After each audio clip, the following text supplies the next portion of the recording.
partnership on me. Yes. Alright. Where stop. Kitty cat. Hey, What? horse. You love it. Yeah. And horse, shut up. This cat does not believe in giraffes. This cat believes in shooting people. You're not shooting giraffes. They aren't real, you can't shoot them. Only in VR games. Giraffe invasion proof. Again, they will find the giraffe. And Boxer's going to shoot it as an extraplanar invader. Hey, I'm just saying, I can totally imagine there are awakened giraffes. That wouldn't be a giraffe with appointments, like seriously. If there isn't one, then some gene modder is, I don't know if you think it's red book, but out of character, there's absolutely at least a couple of rich people that have like gene modified.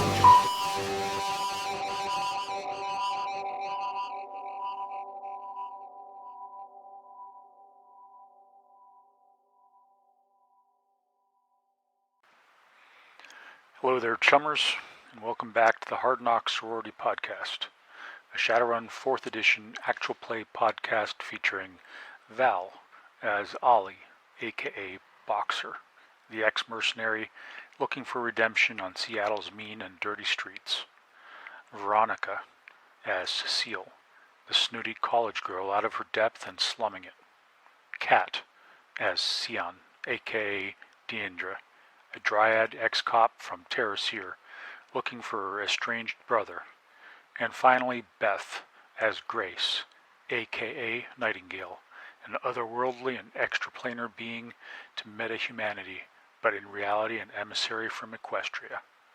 It's a mix of classic Shadowrun tropes, getting coffee and donuts, a melding of genres and worlds, and a whole lot of other things.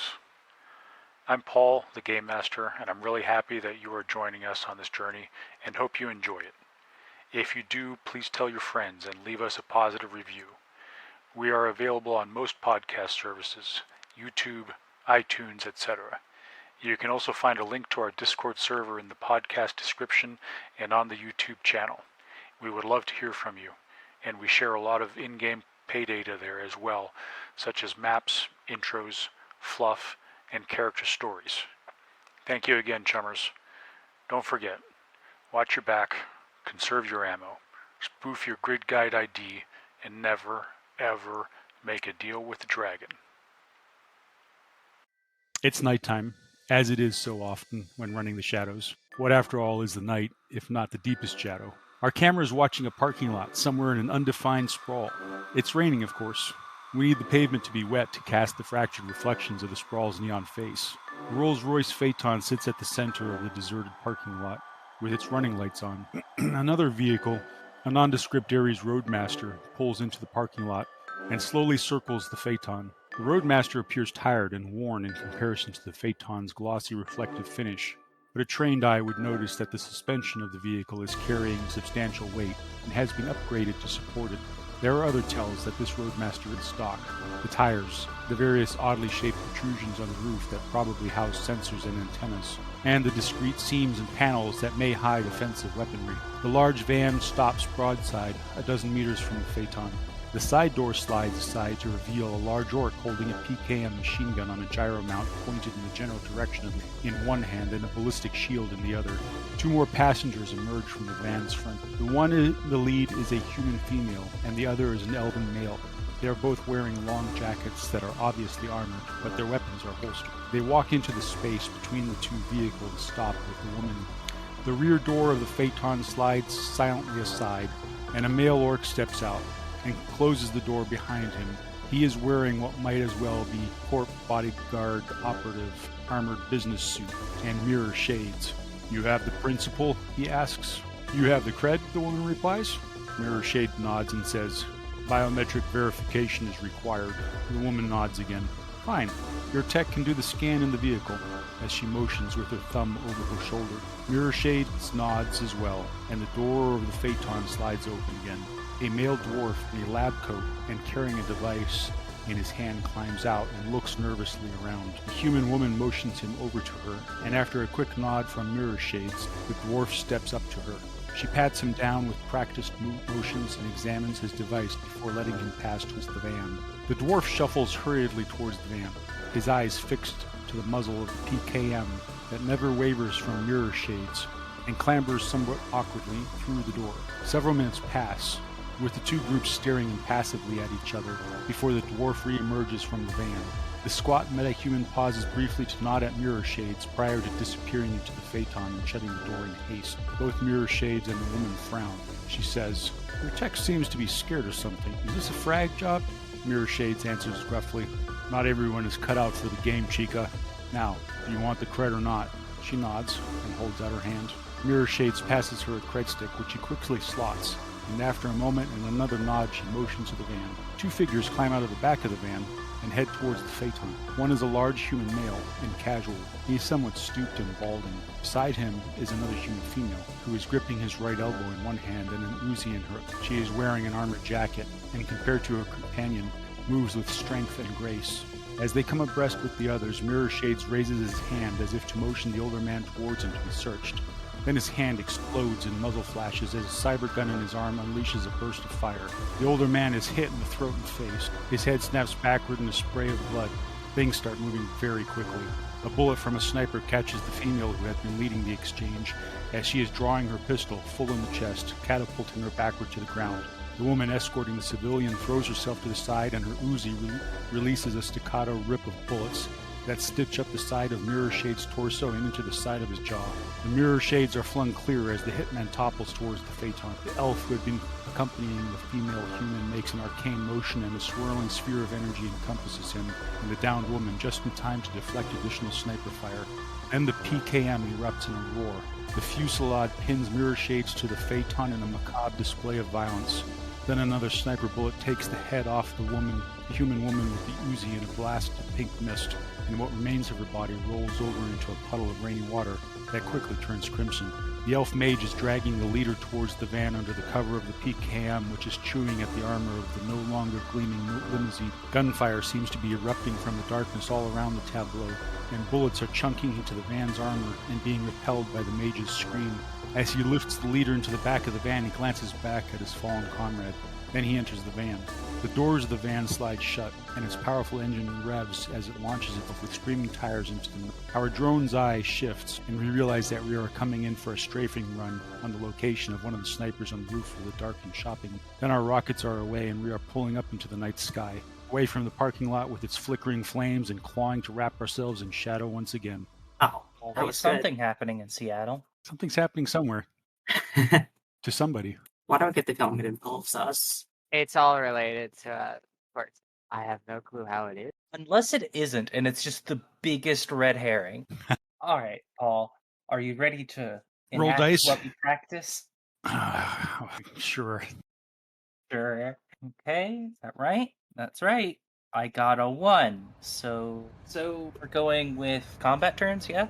Are you trying to... You're trying to hack his phone, right? Yes, it's Trying to combat, hack- which I can see in like a little window that pops up with a SIM and whatnot. Yep. So I mean, really, I can keep doing this for as long as I want, thinking about it. Who's driving? I think Box. That makes sense. She's the best driver. It could be on Dog Brand. It would make sense to put her behind the wheel so Nightingale can do the funny astral, observation thing. Sneak up the van. Yeah. All right, 6. Okay. What's the time base between rolls? How much time passes? Probably a full combat turn, just because Cecile's doing it AR and not going VR. That was 3 seconds. 6 seconds now. And you just need to hit the rating, right, of the device. I'm going for admin, so it'd be +6. So I need to hit a threshold of 10. And I have 6 so far. Boop. Let's do that. And go. Boop. Alright, 7, 11. Okay. Okay. Let's call that, 15 seconds? Yep. So you guys haven't really even cleared the car lot by the time you've got his comlink cracked. Nice. You all can just see Cecile, gesturing vaguely, typing, whatnot, in the way that you've probably seen hackers do in a vid sometime. Ooh. Alright. I would now like to see what all this bloke has on his comlink. Just All right. kind of idly looking on, not really looking for anything in particular at the moment.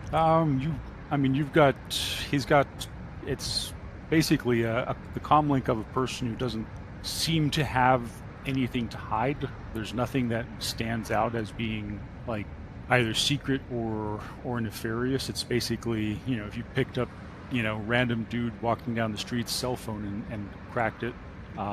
You've got obviously a long list of contacts, quite a few of them from the Knight Errant Academy. There are a couple of contacts and numbers in there that are labeled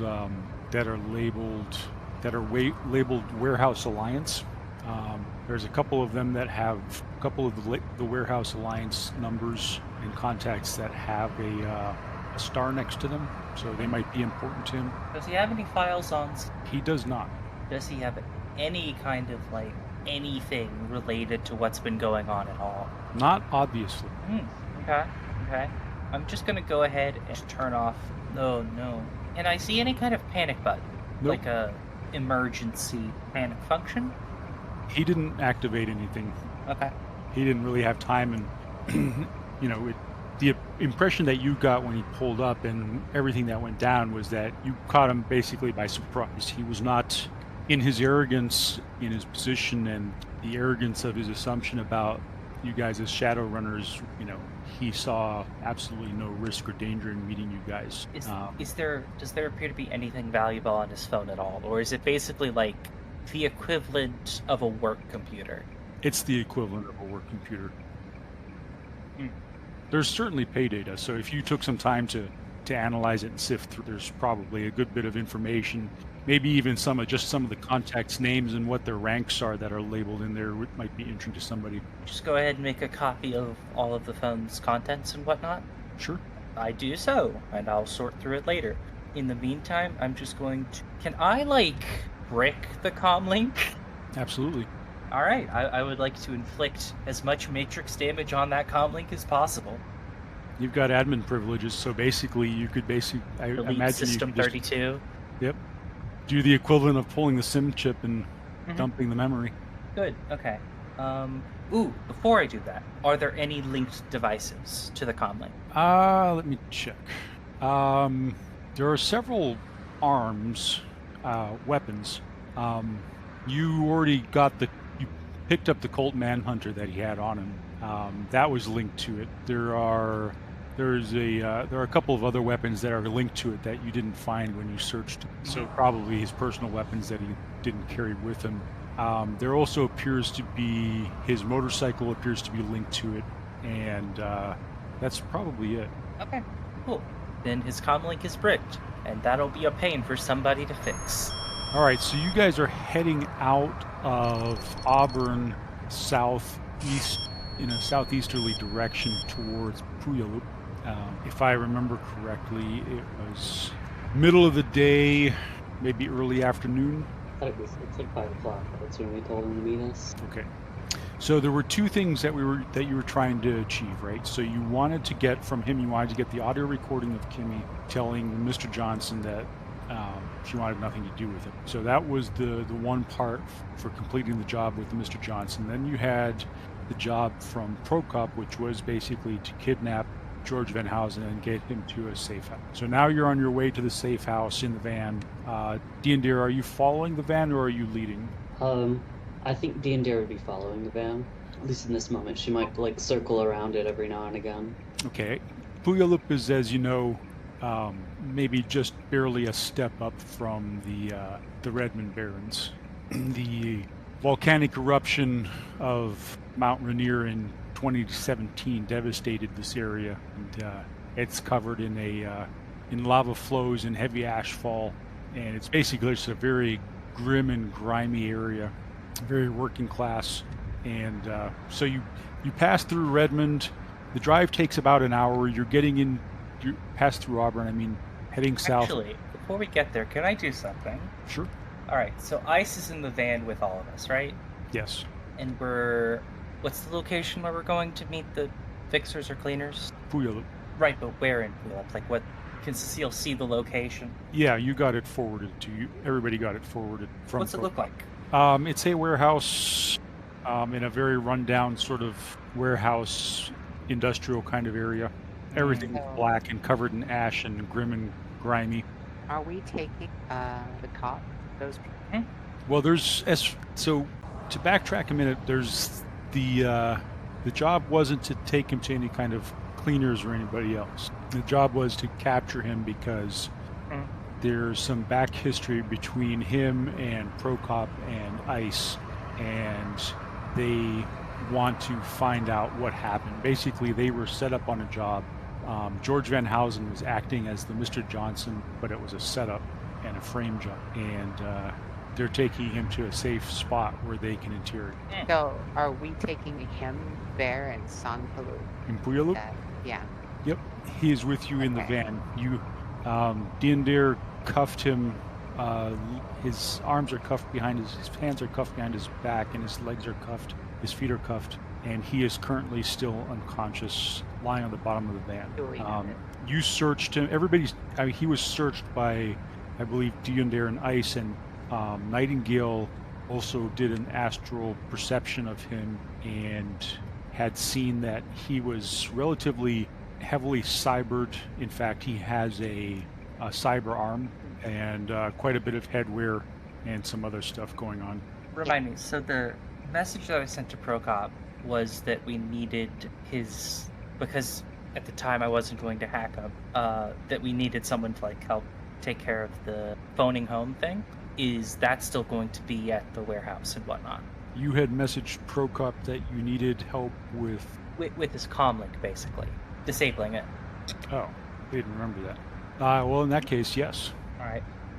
Cool. Then everything's fine. Continue. Liz, did you have any other questions?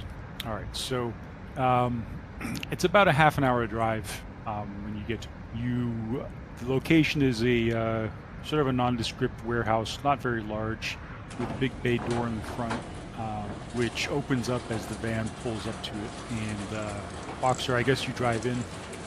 The van drives in, and you see a couple of people standing in a lit area. Let's see if it transfers you guys to the map. Oh, we get maps? Oh god, we get maps. Come on. Paul always has maps. Yeah, He hasn't had the maps for like several sessions. We're gonna get shot at. Don't beat him up. He's trying. We're gonna get shot. Mm, This is a nice map though. Don't tell him that's a. I like it. I like this map. It would be a shame if we weren't shot in it. It could be a red herring. It's not a red herring. But what if it is? So this is the step van. Her van is black. Yeah. I didn't know what color the van was, so I just went with black. It would be very conspicuous if it was white, as you know, because white sticks out really fucking hard. Not really. There are actually a lot of white vans. What about gray? I guess All right. great. You guys pull in. There are a couple of people standing around, none of whom you recognize. 3 people. Let's just say 3 people. Let me Right. draw them. 1, 2. The map is unfortunately quite big, so you got to zoom in to even see what's going on.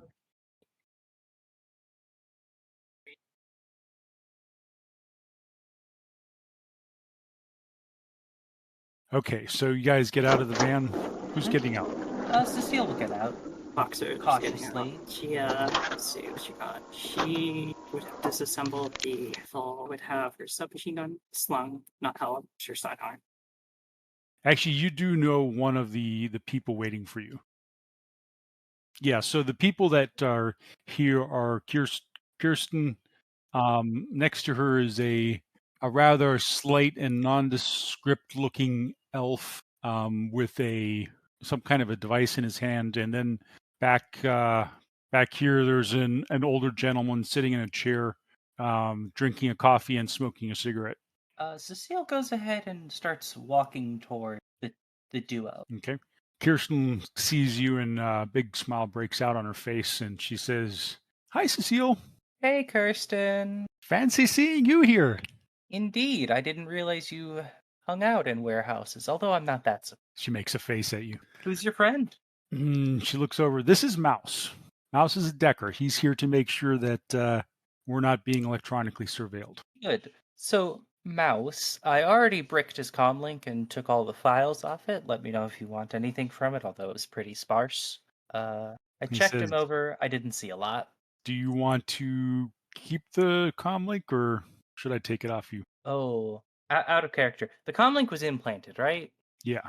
Okay. Sorry, bud. The comlink. Oh, all right.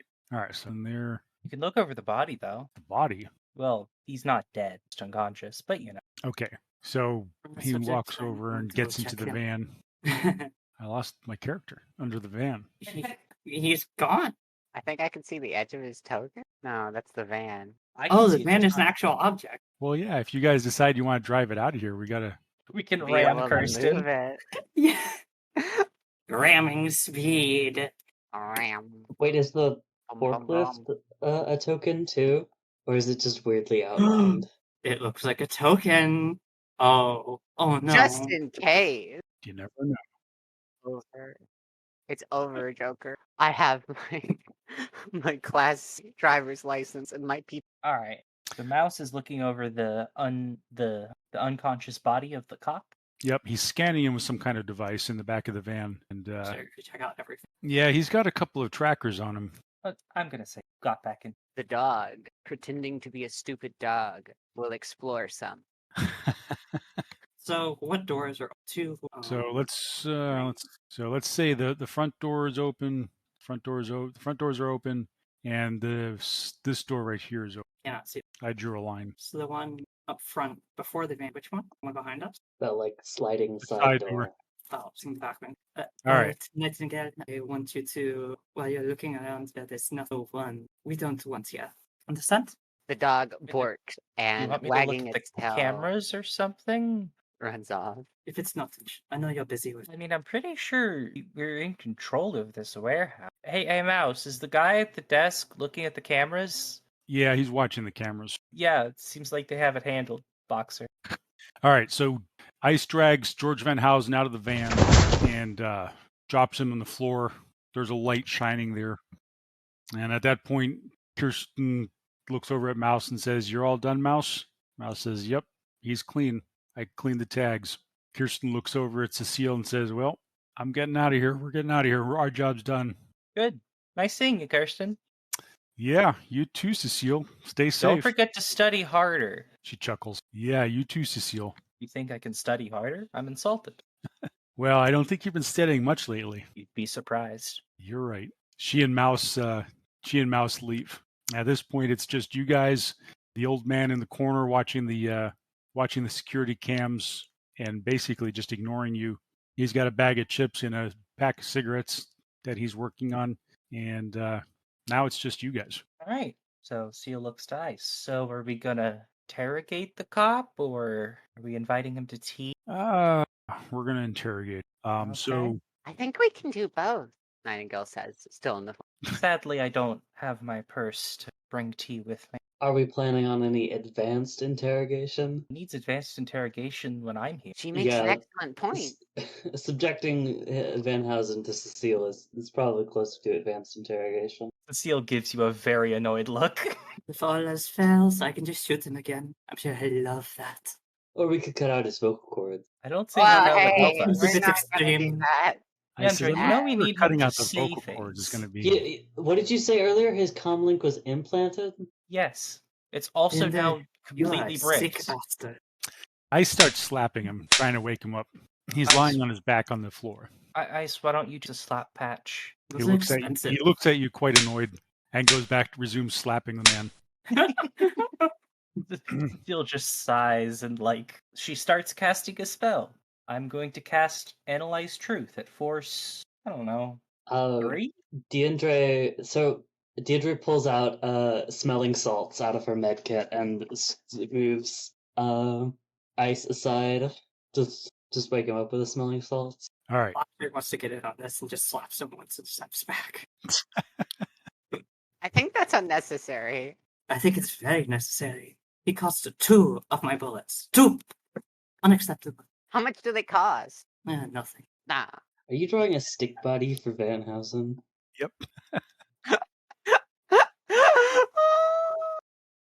So, Paul, I would like to use some edge. Okay. I And would for your like to- analyze truth spell. But he's not I even would like to awake yet. re-roll all of the non-hits. So that's 8 dice I'm rolling. Close enough. All right, so that's 3 hits on the spell, and then I just drain. I think that 3. Yeah, I don't take any. Okay, yeah, we're good. All right. So at that point, Dinder drops the smelling salts in front of Van Housen's nose, and he starts to come to and tries to shake himself when tries to stand up and realizes he's being restrained, and then I think Dinder would have him like by his collar and have the smelling salts up in front of his face like that, so he's like pulled up off the ground slightly. as his eyes opens, he looks at you and says, "What the frag? The frag is going on here?"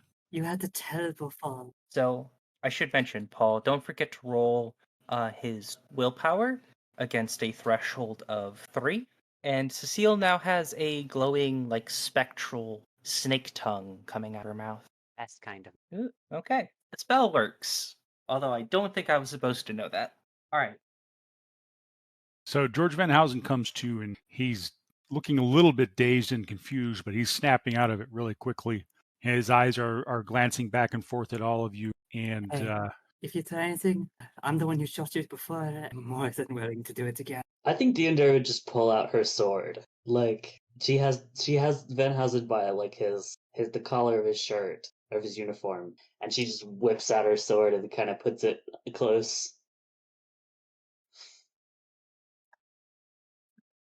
And Kerasir insulting the honor of a knight of my rank would let me cut your throat from your neck. Cecile's looking at you like you're crazy. Gil tries to, gently guide the point of the blade away from the dude's neck.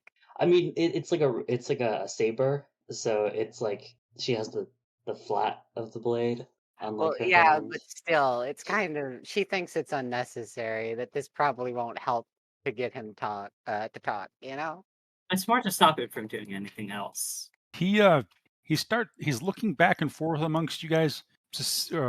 Grace, you being dual natured, you're seeing his aura, and he seems more perplexed and angry than anything else at this.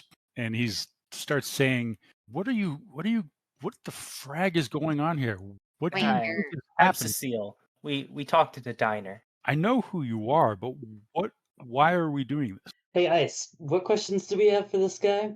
I says, is still just looking at Van Housen, and he says, "You don't recognize me." And Van Housen looks at him and says, "What do you mean recognize you? I saw you the other night in the diner. You have no idea who you're fragging with." And Ice is just looking at him sort of impassively. You can't, Cecile, or I'm sorry, Grace, you see Ice's aura has a very odd calmness to it. called adrenaline. And Ice says, think back a couple of years when you were still called George Van Housen, because as you remember, if you guys remember, you all recall, he did not introduce himself as he's been operating under a different. And as soon as Ice says George Van Housen, the man's eyes get a little bit bigger, and he says, "What? That's decades ago. How could that be of any importance?"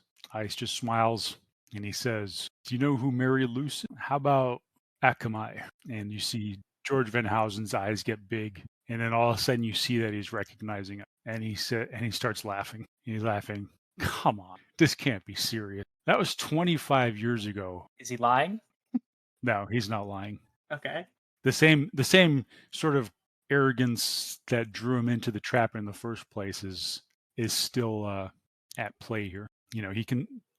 He basically considers himself untouchable. Even now in this situation, he's not feeling as threatened as you think he should be, maybe. Why aren't you afraid? Of what? I mean, come on, guys. I'm a knight errant officer. I don't know if you understand what you guys are getting yourself into, kidnapping a knight errant officer. And all that stuff know about some. George Van Housen, that doesn't matter to anybody. That's Oh, it all matters over. to someone. You'll see. Ice leans down over him and says, "Oh, it matters to me. I lost a lot of good friends that night." And George looks at him and says, "You're Shadowrunners. What do you expect was going to happen?" And Ice just looks at him and goes a little bit paler than he normally is, and grabs him by the by his collar and says, what happened to the rest of my friends that night? And George looks at him and says, well, as far as I can remember, most of them died. I think we captured one of your guys, the rigger guy. And Ice's face goes from pale to red. He says, rigor mortis was alive? And George Van Housen chuckles and he says, this is about the rigor? Are you shitting me? After all these years, you finally decided to come back and check whether your friend was still alive. Man, some honor amongst thieves. At that point, Ice just lets go of him and walks away. And then back behind the van, you hear somebody hitting something. Ice, if you hit my bike, you're paying for it. Let the man have his moments. Seal walks up to Von Housen. So, mind answering my questions now? He looks at you. Sure, whatever, lady. Oh, hang on a second. You're the girl from the university, the one that got kidnapped. I am still kidnapped. Huh. This is turning That's out to a be a little weird unfair day. to yourself. You're not a kid. Seal looks at the dog and shakes her head. So, Von Housen, why don't you tell me exactly what happened and why these fine people are mad at you? He chuckles and he says, well, it's a very long story, very boring story. They're criminals. We set them up to take the fall for something, and they fell just the way they were supposed to. I don't really understand what the big deal is, but holding a grudge this long isn't going to help. And look, guys, I don't know about that other guy. I forgot what his name is. It was 25 years ago but you guys, you're not too far into this where you can't still get out. You just let me go and walk away. Maybe you didn't hear me, Mr. Von Housen. I said I wanted to know what happened. I don't care about your... All right, play it that way if you want. Well, I got hired by a big-time fixer to do some work, to find some fall guys for a job. Do you really want to know the details? This is not. If I tell you what you want to know, you're going to have some very dangerous knowledge in your head. The I kind assure of stuff that you, people have died things over. cannot get worse for me than that. He grins somewhat mirthlessly at you and says, I don't think you quite understand how bad things can get. He looks at it. He looks down at himself and says, for example, look at me. You could be lying on the floor of a warehouse in handcuffs. I think I was going to suffer a much worse fate considering the people to be after me. Now please answer my question, or I will let the green lady do whatever she wants, and I don't know what that is. He looks at the rest of you guys. Are you guys sure you want to hear this? They can leave if they want. Just smiles at him. Her fangs sharp. All right, I warned you. Diendere is going to pull out a pack of cigarettes, and she puts one in her mouth. Anyone else? He says, yeah, I'll take one. Sure. I pop a very specific cigarette out and kind of offer it towards him, like within range where he can get up, like use his mouth to get it. All right, he leans forward and grabs it. I light mine first and then his. Ugh. He smiles, says, thank you. All right, so here we go. This was a long time ago. There was some serious bull drek going down in a Japanese court, Yamatetsu. I don't know if you ever heard of them. Nowadays they're called Evo. I'm aware. Well, there was, from what I know, there was a cabal in Yamatetsu that very, very pro-Japanese and very anti-medical. Hardly surprising. In any case, as part of this power struggle, this pro-Japanese cabal within Yamatetsu didn't like some of the policies that were going on and decided to murder the CEO. They did it by framing somebody called Akemi. In any case, their murder plot succeeded. Akemi fled to Seattle and took refuge with a woman named Housen. He looks at you expectantly. Any of you want to make a memory check or a knowledge of any kind of corporative knowledge check at this I point? don't think I actually put corporate. Would area shadow? Area knowledge, Seattle. Sure. May I roll memory? Yeah. Unless Evo has influence in security, she does not know. Yeah. So you probably don't know. And Jesus. a memory roll of 5. Okay. How many dice did you roll? I Okay, rolled my memory die, which is 8. Good roll. Yeah. Good roll. Yeah. So you guys remember, and Nightingale knows that Mary Luce is actually the head of Evo North America. The seal definitely on that. So George goes on. In any case, so Ice has rejoined you, and he's standing there just listening to George Van Housen. And George says, "Well, so in any case, the faction, the Yamatetsu faction, that had put the hit out on the high muckety muck or whatever, Yamatetsu, hired me, and he looks at Ice, me and the Shadow Riders, to find some fall people, and I hired Ice and his team to basically kidnap Akemi, and we were going to kill Mary Luce and frame them. He looks at Ice again and says, unfortunately, the runners weren't as proficient as we thought and got into a whole lot more trouble before we were able to conclude our part of the business and kill Mary Luce, but they did manage to kidnap Akemi before Lone Star shut it down and wasted. Ice got away. I think we caught one of their guys, the rigger. That's what happened. That's surprisingly simple. And just to clarify, he hasn't lied at any point during this exchange. He hasn't lied, no. Okay. But you also know that even though he hasn't lied, he doesn't necessarily. Well, thank you, Mr. Von Housen. I shall be leaving now, unless, I don't know, one of these other people has something to do to you. Ice looks at Van Housen and says, so what happened to rigor mortis? And George Van Housen looks at him and says, I think he's still in jail where he belongs. He's a criminal like you guys. And I says, okay, so where? And George looks at him and says, come on, you're not going to try and rescue him now, are you? After 25 years? And Ice just says, yeah, actually I am. And at that point, everybody make a perception check. Oh, dear. I'm sorry if I'm a bit loopy. Nothing. Would having superior hearing help me? No. Superior vision. This would be a visual perception check. Okay. So I also have something that gives me +1 surprise test, and if they had to move to get over here, But only within a couple meters. That's not going to be applicable going on. How does pre-edge? You add the rating of your edge to the roll, and then on a 6, you roll that dice again. Did you pre-edge Nightingale? I don't know exactly how I would. So I add my edge. Well, there's also an edge button. And there's an edge button, and you can click on modifiers, I think, at the top of your sheet. If you click modifiers, it'll let you add a modifier to. All right, so Cecile doesn't know. She's distracted maintaining her spell. Yeah, exactly. Boxer, you notice a strange change on George Van Housen's face as he's talking. For a split second, you think he's having a stroke. One of his pupils dilates, and the other one gets really thin, and his mouth sort of opens funny. And there's perception. It's a skill, like shooting. Just to reconfirm, he didn't have any active magic, right? There hadn't Nope. been a spell casted on him before he met us. Nope.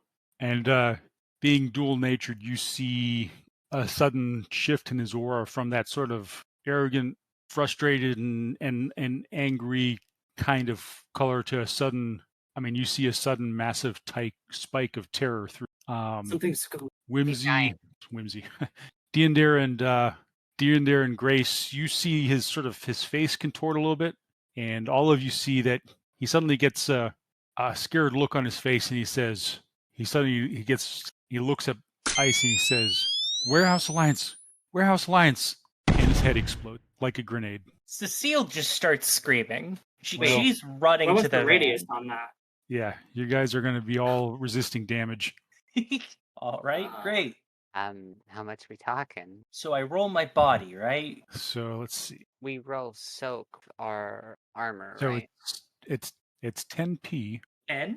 10p, -2 AP. What all is right, so negative soak value? It penetrates 2, so No, it it's subtracts negative 2. 2. Yeah, negative penetrates. So let's see. That would be Deander, Boxer, and Nightingale. So it's -2. I'm going to say you guys are a meter away from it. So it's -2. So it's only 8p for you, and for Cecile it's 6p, and for Ice it's 6p. 8p. So what's the roll for this? Right, that's the right roll. So it's impact. Well, I'm going to roll body. I'm going to add my edge to this. Probably a good idea. So if I wanted to spin an edge to reroll all the ones that weren't hits, Whoa! I I got a just 4. mark off an edge and then roll 4 dice, I guess. God's Oh, favor you. That'll Okay. work. But first I have to roll a d6 because to see if bad luck triggers. It does. Oh shit. Get shit on. Get shit on, indeed. This character is cursed with her own luck often turning against her. Whenever she uses edge, roll 1d6. On a result of 1, edge is spent, but the exact opposite effect isn't. Wait, but that's also add That's armor, helmet. fail. It counteracts the. So I guess I roll body damage. Rolled that with it. You said 60 for me, Paul? Yes, I take 2 physical damage. In fact, it's body. just body then. If your armor doesn't take any effect, have any effect. How do you determine if the soak is Just soaking the damage, reducing the damage that you're taking. So it's- when I preemptively use edge, You get you your, add your edge to the roll, and then on a 6 you re-roll that dice and add a hit. so so what I does add it my mean? edge that I do after them. You got a 6, so roll 1 extra die. Wait, yeah. So you get to roll another. cool. You 5. got 5 hits. 8. So So I just roll body, right? Unless you're wearing armor. I did, and I rolled a 0 on soak, and then I edged and got a 1. So I'm assuming I take 8 unless I roll my body and take the damage minus body. or does Unless getting bad lucked makes me just take all the I damage. don't know what the bad luck. It just says that on a result of 1, the edge is spent, but the exact opposite effect. So Ouch. I intended to reroll my soak, but it didn't work. So just Yeah. roll body 1, and that's physical damage, I guess. That is physical damage. So I take 7. How does soak work? I'm so if I rolled 2 and I'm just doing 8 damage, what does that mean? still taking it? You're rolling your body plus armor against the damage like a drain test. So I would roll 8 die of impact armor minus, so that's just 6. Plus your body. You have 8 armor? Yes, an armor vest and helmet from impact damage. Yeah, I think And the horse ice is heavily. ice is Right. armored like that too. She's armored like a horse because she can carry it. Sorry, so it's armor and body, and that's it. So on 7 damage, how injured would Dare be at that? You can like- tell there's a little thinnish Yeah, one. yeah, I'm on there. I think I have 3 boxes left, I think. Pretty So beat up. yeah. Steel took a little bit of damage and hauled it, screaming to the van. So you guys are all more or less covered in some kind of gore. The more damage you took, the more gore you've got on you. Either Van Housen's or yours, depending. I think Dindare, how much damage did you take? 7. And what's your body attribute? 4. Okay, so if a character takes a number of boxes of damage from a single attack that equal or exceed their body, then the attack automatically knocks them down. Okay. So- Does knockdown mean unconscious? No, just On the ground. Okay. Boxer's Yep. knocked Dindare and Boxer are knocked over by the blast, and everybody's covered in gore. And obviously, George Van Housen is dead. And the guy behind the security counter, who's been watching the monitors at this point, curses and runs out through this doorway. Basically, he's like, "Frag this! I'm out of here." Nightingale is shocked, very shocked. So shocked, in fact, that she just dropped her physical mask, and is very obvious that striking glowing red blood, her own blood, just kind of stands there, not reacting. Ice walks over and starts to help Dindare up. Dare is she's clutching her head and like trying to get up on her own, but is obviously like swimming basically. The seal's in the van cowering. I think Dare is swearing quite a lot in Proverbial. Yeah, Ice is bleeding slightly from a head wound, and he lose over at Boxer. You all right? Lose Boxer. and type Val? something. Why don't you try an edge? Just roll your edge. All of us? Nope, just Not this Boxer. Actually, no, not edge. Let's do a willpower and just a willpower roll. Result. Yeah.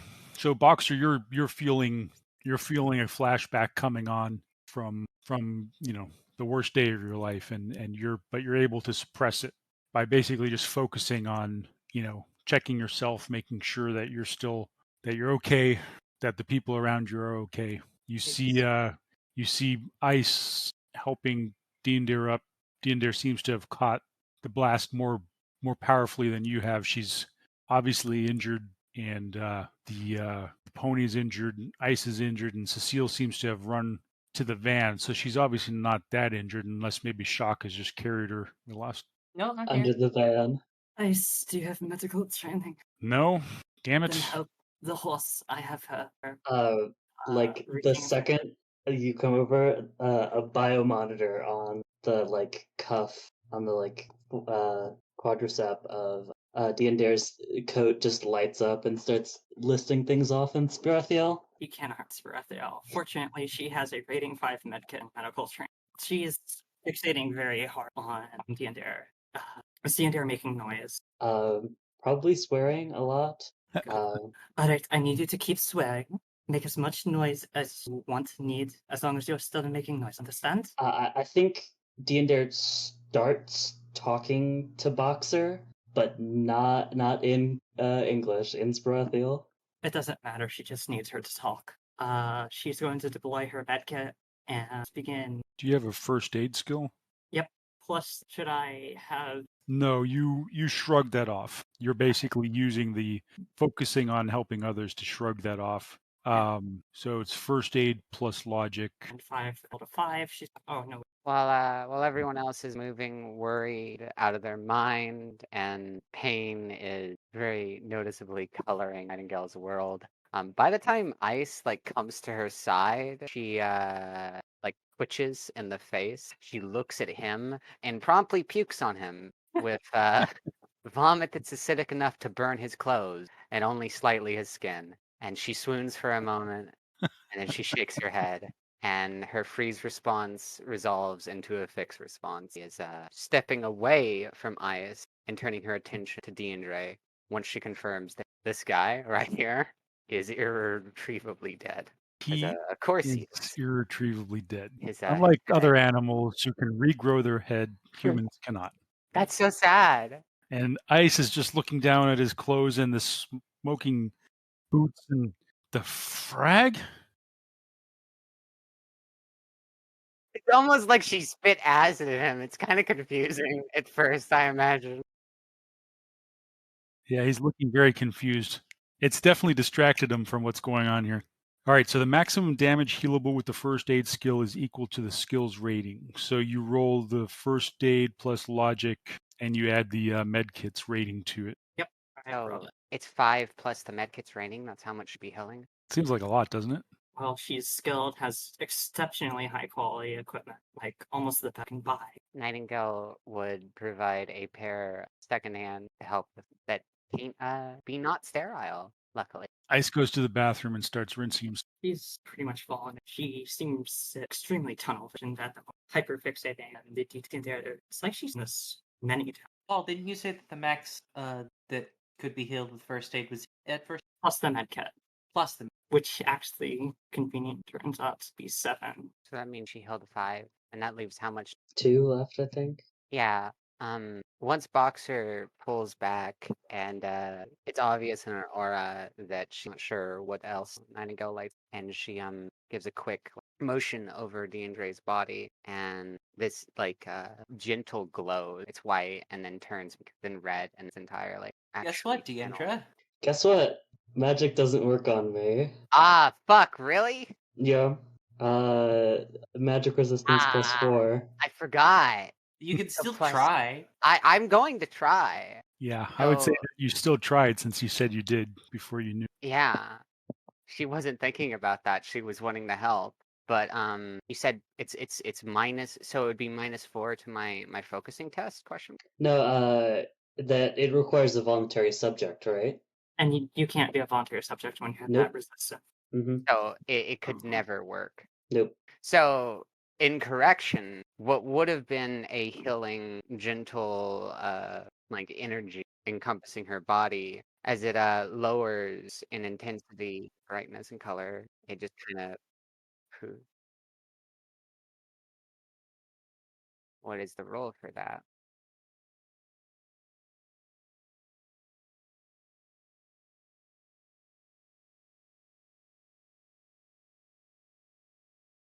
I think Diandre responds to the attempted healing magic in a way that was not expected. She kind of writhes and sits up straight and wretched, just throws up the entire contents of her stomach in front of her.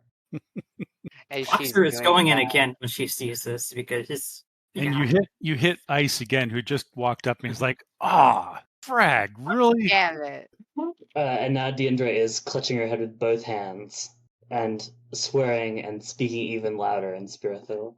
So, heal does not require a voluntary subject. It doesn't? Nope. So it may be uncomfortable, but I'm pretty sure magic resistance specifically mentioned skill. Nah. Well, yeah, you'd still have to resist. You Okay, would resist it. so It just, if it gets through, then it still works. it's willpower +4, I think, right? Or do I use a different skill for different attribute? Being that I cannot recall the opposed from it, that sounds about right. Nope, you just have to. So, Okay, so she's resisting 4 of the heal. do I How much resist it with willpower then? Willpower guess? plus your count plus your magic resistance. Okay. Well, the magic resistance already counters it entirely. so- Yeah, it fails. yeah, so it's ineffectual. What it feels like for her, I imagine, is that at first there's like these inklings of warmth somewhere between like a lazy spring morning and a fentanyl high, but then very quickly it becomes this alien, uncomfortable, get it out of me feeling. And her body responds, or her soul responds, I suppose. I And think then promptly she feels kind of ill. whatever like swimming dizziness DeAndre was feeling just gets multiplied by like 10, and that's why she just bolts straight up and pukes. Yeah. Monster is going into shock response, which is not her going into shock, which she technically she is. Which means she's now being forced onto her side to avoid choking on her own vomit. I think DeAndre is Oh, sitting wow. up at this point. So she starts like pushing Boxer away and saying something in Sprathiel to her. People are gross. Yeah, I I think concur, says Ice. the second the horse says people are gross, DeAndre like whips towards her like angry and starts just like screaming at her in Sprathiel. Boxer will restrain her. She is going to restrain her. I think after about like 30 seconds, DeAndre like stops very suddenly and then immediately starts speaking in English again. Fuck. Get off of me. No, you're my patient now. You've been in the explosion, and God, don't look down because you will not like it. Just stay there. Lie down. Let me treat you. I don't Liz, trust a normie digging around in my organs. Liz, are you? Excuse you. I am combat certified. So how about you lie down? I don't care. That was me casting Hill on myself. On yourself. Okay. My lie down. And actually, it's magic time. Actually, fuck it. He's using all of the leadership physical power. I applied water to. Oh, you will? Yeah. Okay. All right, so everybody's gotten themselves pulled back together, and Boxer has applied first aid to Deandir, and Deandir is recovering, and Ice is pacing back, and then he looks at the rest of you guys and he says, I think we, hang on, where's Cecile? She's in the van. Brag. All right. He comes over to the van and looks in. You all right, Cecile? She's still cowering. She hasn't noticed. She's like, she has hunkered down. Hey, why don't you come out and let us patch you up? Looks like Boxer knows her way around the med kit. So we're not being attacked. We've been attacked, but we are not currently being attacked. Great. I'm just gonna stay here. Turns out he had a cranial bomb in him or something. Ostensibly. Obviously, somebody didn't want him to talk. Well, I don't think they succeeded. Yeah, it's weird. All right. What do you guys think we should do? I think that body here be properly interred in the earth, and I need clean of his blood. I need a shower. You need rest. You can take a shower, but afterwards, I'm not getting Everyone? into a bed covered in gore. fine. But you are getting into a bed immediately after. Understand? There's a bathroom over there. Ice points. You guys can go clean up. Abigail turns and clips off to I think Deandre turns away from the bath and starts looking around for her sword, which it didn't stay in her hand when the bomb went off. it would be funny if it was impelled in something. It's stuck in the floor like Excalibur. It's stuck in the ceiling like a reverse Excalibur. You have to be this tall to use this sword. You have to be this tall to be. So true. Ice pulls out his rating 1 comlink and makes a call. Cecile's still in the van. She's just like fetal position. Ice is describing what happened. Sounds like he's talking to Prokop. Fuck, he must have thought we were going to actually kill him. I saw him at all appearance. This wasn't him. He didn't activate. Something or someone activated. It's very obviously a mental block. It was installed in him. Maybe he knew about it, maybe he didn't. But he thought about something and it killed him.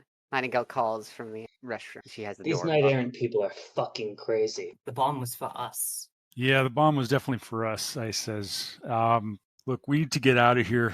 The bomb's probably not going to attract attention, but for somebody to trigger the bomb, they must have known that this guy was taken. And if they know he was taken, then they might be triangulating us right now. I'm driving. All right. I'm not leaving my bike here. You, look, I know how to drive a bike. I have one of my own. It's my absolute baby. I will take care of yours, but you need to stay in the nest. Understand? I'll have your tongue if it's to it. I know how to Yikes. messed up my bike. Rest. The Ender tosses Boxer physical actual key. All right. Something else happens. If I can find the. Oh no. More pain? You were all infected with a deadly bioweapon. That's exactly what I was thinking. CFD. And I'm now a carrier of it. I hope you all prepared second characters. Oh, I won't need a second one. It's Deander's twin sister. A long lost cousin. She's a dog. It turns out they made a clone of Cecile. All right. Everybody make an initiative test. Initiative? Mhm. Oh, fuck, I was. Oh, to the turn tracker or just make initiative? Just roll initiative. Okay. So since is this it's- is this combat? Nope, it's a surprise test. I feel like it's rolling 14. Spirit. Oh shit, a spirit! Is that what Nightingale says? She probably wouldn't say oh shit, but she I don't think she has indication to that effect, but that's out of character. That's the only thing I can think of that would have that high of an initiative.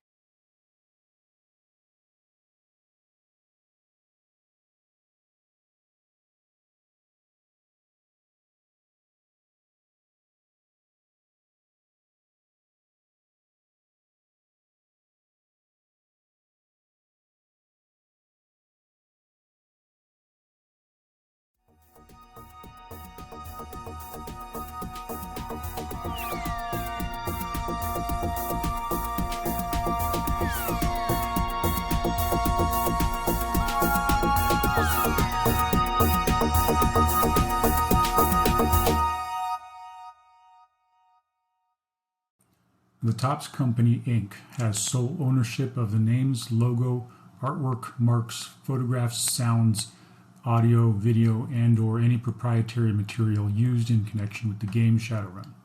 The Topps Company, Inc. has granted permission to the Hard Knocks Sorority podcast to use such names, logos, artwork, marks, and/or any proprietary materials for promotional and informational purposes on its website, but does not endorse and is not affiliated with the Hard Knocks Sorority podcast in any official capacity whatsoever.